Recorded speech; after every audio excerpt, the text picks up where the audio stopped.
Hello, everybody. Welcome to Diamond Effect Podcast episode 211.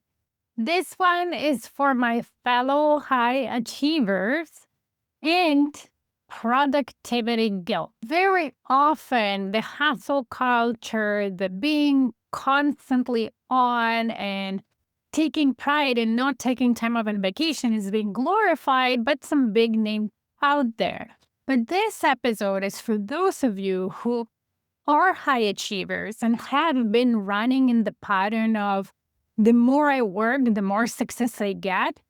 And at the same time, deep down, you really would like to be able to take time off and thoroughly enjoy it rather than whenever you take time off, whether it's a day, a week, or even an hour, you have the guilt running with your brain and everywhere saying, oh, you're not working, you're not productive, therefore something must be wrong. You're not going to get where you want to get.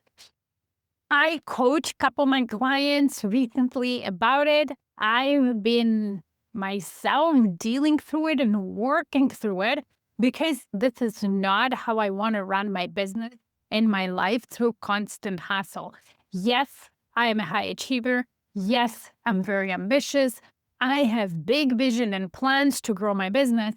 And at the same time, it's important to me to have a very holistic life, spend quality personal time with people that are close to me, with my family, my friends that I love, take time off to rest and recharge and not feel guilty about it. And it's been a journey for me.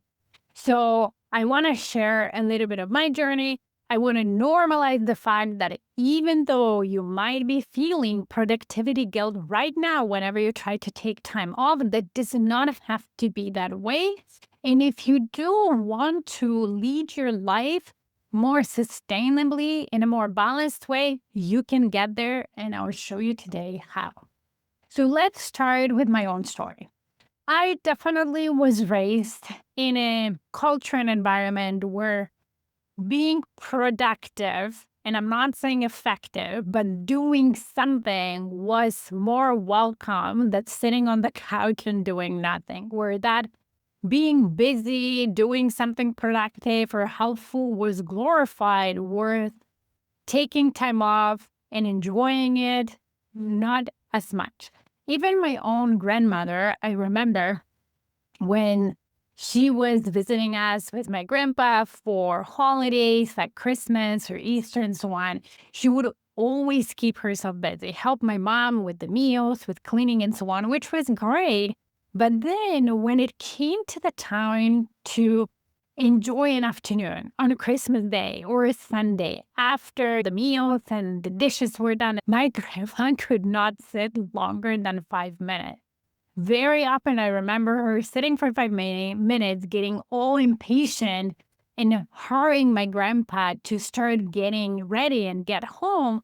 Whereas my grandpa was always, hey, let's stay. I want to play with my grandkids. Now is the time to relax, to have a great conversation, to watch a movie. My grandma could not bear that. Then the second part to, let's say, my upbringing as a hustler was corporate culture. I've spent, 15 plus years in a corporate, and there was definitely this unsaid role where you had to look busy, right? To justify you being paid your salary, whether you had something to do. Most of the time in my roles, I had more to do than hours in the day, so it wasn't like I was pretending to be busy.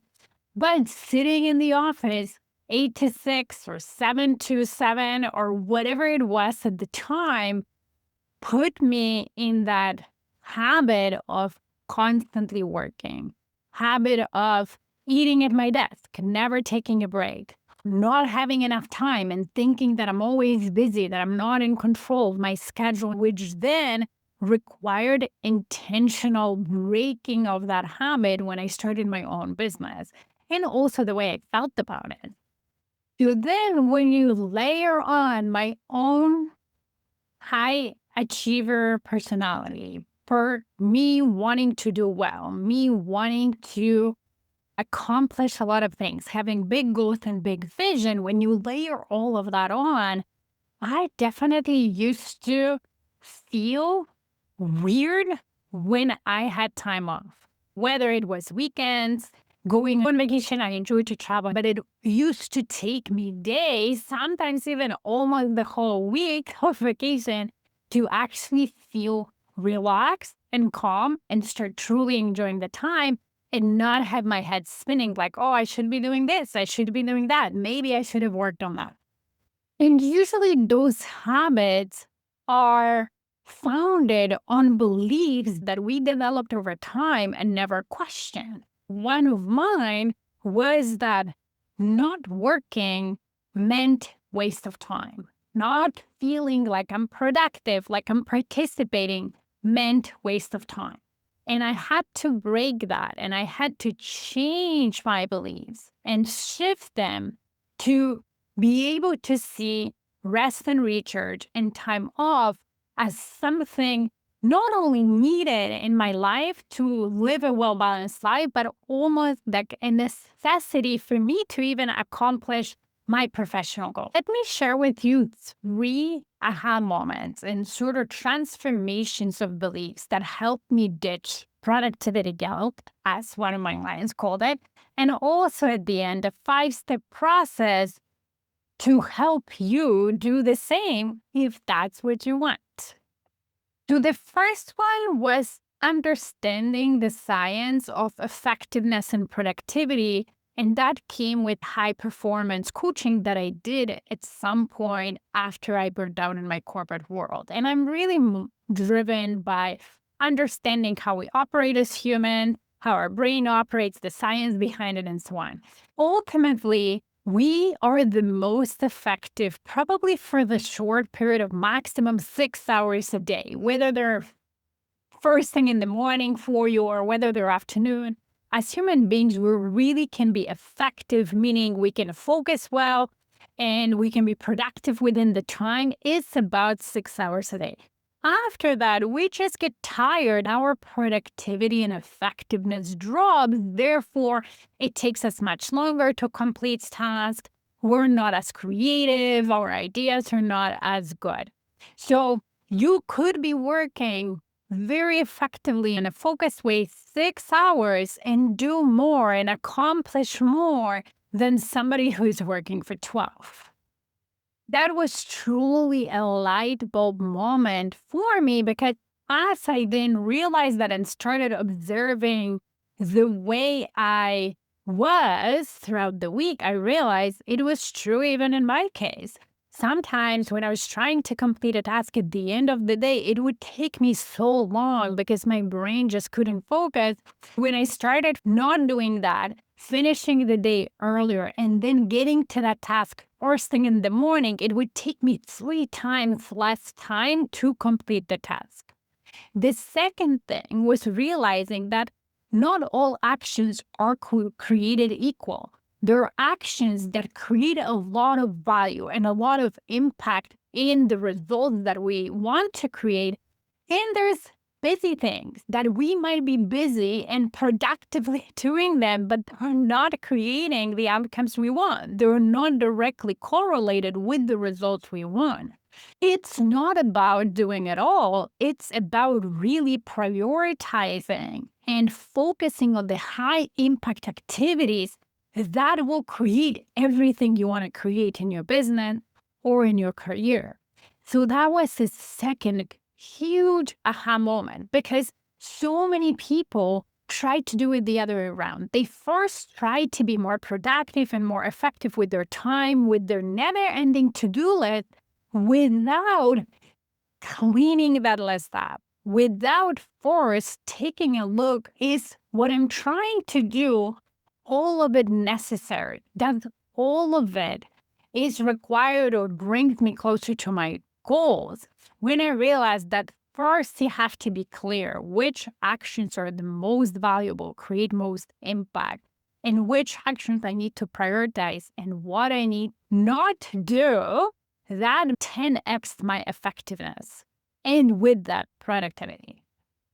And then the third lesson and aha moment that created even a core belief in what I do right now is that rest and recharge, time to rest and recharge. And that looks different throughout the year. Those are the weekends, those are breaks and lunches, those are extended time off, while the vacation is not a luxury or being selfish or just being lazy, however your brain talks about it.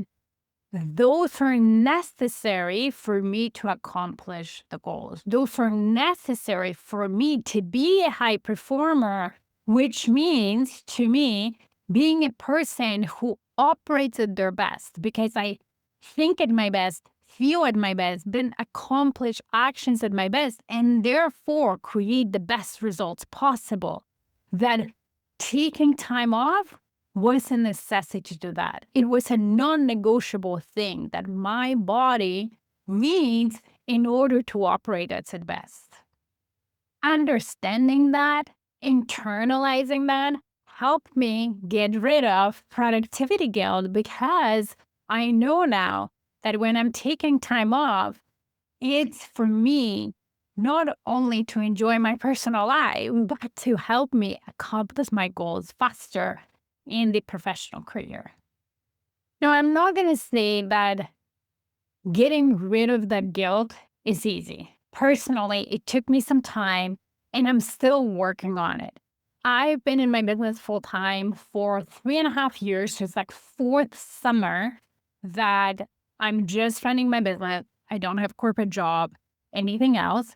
And I can say that only now I feel fully in peace in how I structured my summer, the time that I'm taking off to be with my kids. This summer, I'm taking Fridays off, which in the previous year was just one off here and there. And I'm feeling great about it. And it's not just that I don't have a guilt, but I've actually developed a belief that the way I run my summer, the way I take time off, is actually helping me grow my business, not hindering me from growing it.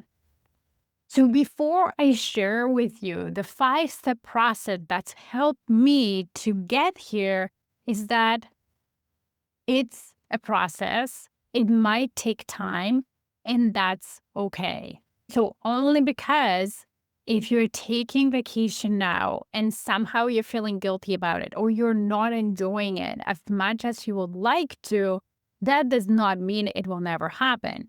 And I'm talking from experience because I was just coaching my client recently who came back from the first vacation in a while, not so long ago, early summer, late spring.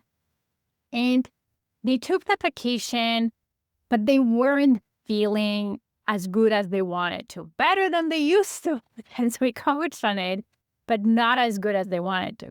However, they're already planning the next vacation in the fall. And even though they feel some resistance to it, they're putting themselves in that situation because they know it will benefit them. Having that relaxation time, recharge time was very beneficial to them. They also learned that their business can still keep growing and be okay while they're doing it. So it's possible. Another story I have is one of my clients who had a very established business, brick and mortar.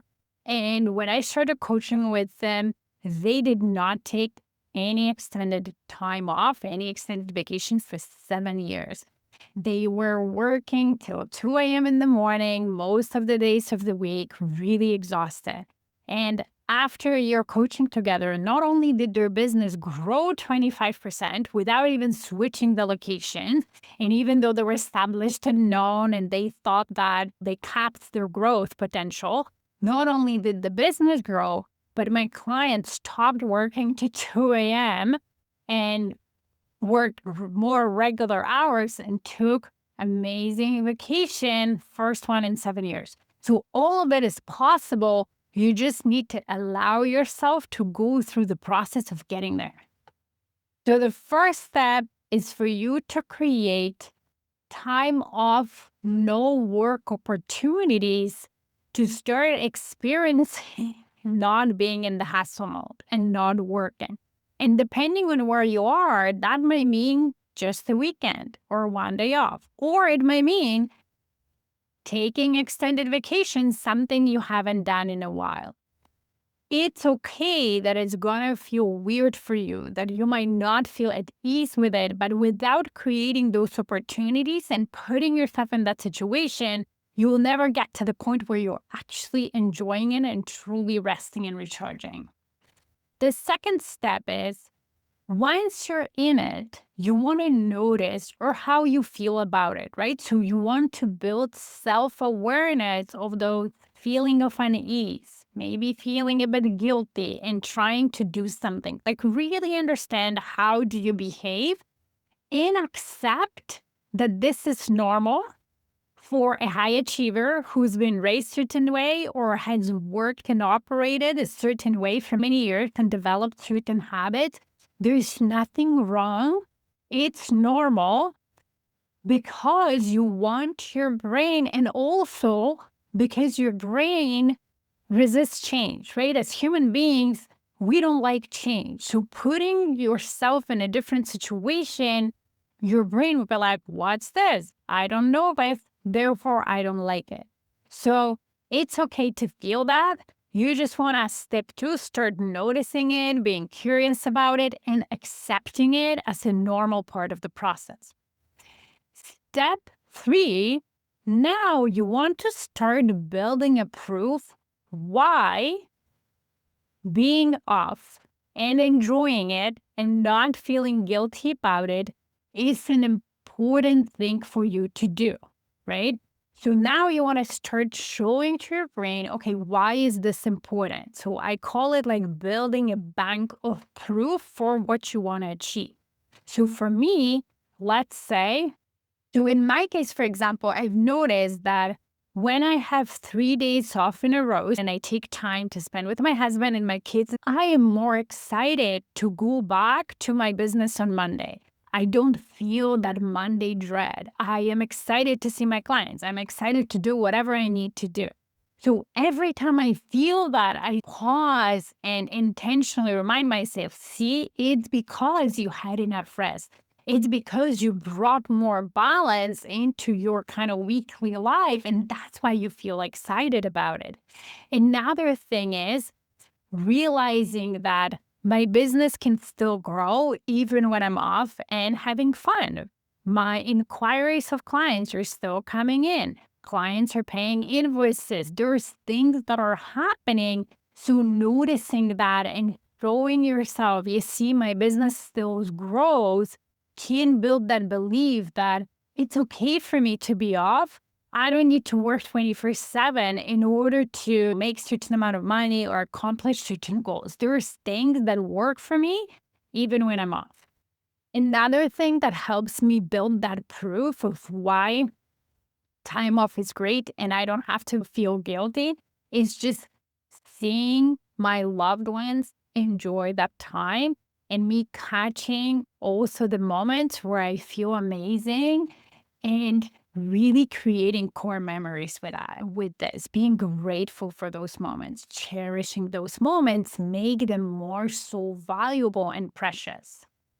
Which leads me to step 4.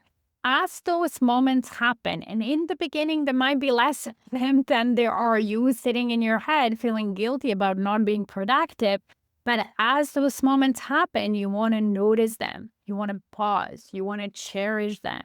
Your goal will be to build that up to when you feel that amazing feeling every time you're off, every time you pause and you're not busy or productive in a sense that you were taught. And then step 5 is really about being patient and compassionate with yourself, understanding that this might take time, that you might take multiple weekends, long weekends off, or multiple vacation, and intentionally practice what I just taught you in order to feel the way you really want to feel. And that's okay. I really love that saying that I want to always remember and live by is that we don't live to work, we actually work to live, right? And as much as our business is our passion and we would love to spend all the time in it. But really, when you pause and think about what else is important for me in my life, the answer probably will not be just my business, right?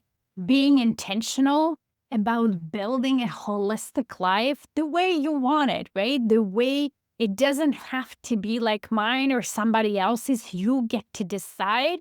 But as human beings, we're more complex than just work or just money or just one thing. So understanding what you want out of life and taking intentional stuff to build it, which as the CEO of your business, as a leader of your business, you have all the flexibility and privilege to do, why not do it? It's worth it. I promise you. And if you need help because you're terrified of trying to do it alone, I can help. I can help you grow your business while creating the life you love. All you need to do is talk to me. I offer complimentary consultation calls. I'll leave a link in the show notes and I can show you how creating a holistic full life while being successful in business is possible for you as well. Thanks.